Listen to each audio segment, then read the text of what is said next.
শিরোনাম, বিএনপির সামনে তরুণদের মন জয়ের চ্যালেঞ্জ। দৈনিক সময় দিগন্ত পত্রিকার সাথে যুক্ত আমি ফারজানা ইসলাম মধু। বাংলাদেশের রাজনীতিতে তরুণ ভোটাররা সবসময় বড় একটি শক্তি। নির্বাচন কমিশনের তথ্য অনুযায়ী দেশের মোট ভোটারের প্রায় 30% বা প্রায় 4 কোটি তরুণ। এই বিশাল ভোট ব্যাংক আগামী জাতীয় নির্বাচনে নির্ণায়ক ভূমিকা রাখতে পারে। আওয়ামী লীগের 2008 সালের নির্বাচনী বিজয়ে তরুণরা বড় ভূমিকা রেখেছিল। এর পরের নির্বাচনে ভোটাধিকার থেকে বঞ্চিত হওয়ায় তরুণ সমাজ আবারও অধীর আগ্রহে ভোটের অপেক্ষায়।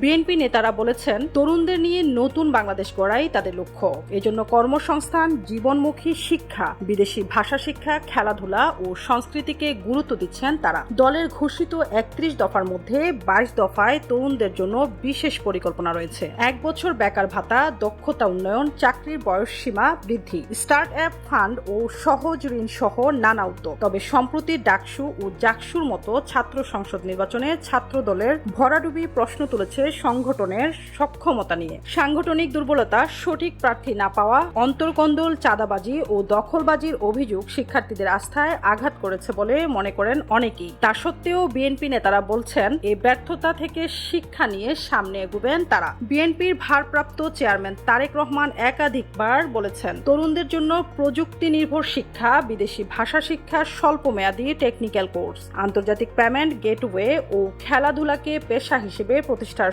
সুযোগ তৈরি করা হবে। তিনি বিশ্বাস করেন, ক্ষমতার খেলা নয়, তরুণরা রাজনীতিকে দেখতে চায় অংশগ্রহণমূলক উন্নয়নের মহৎ ক্ষেত্র হিসেবে।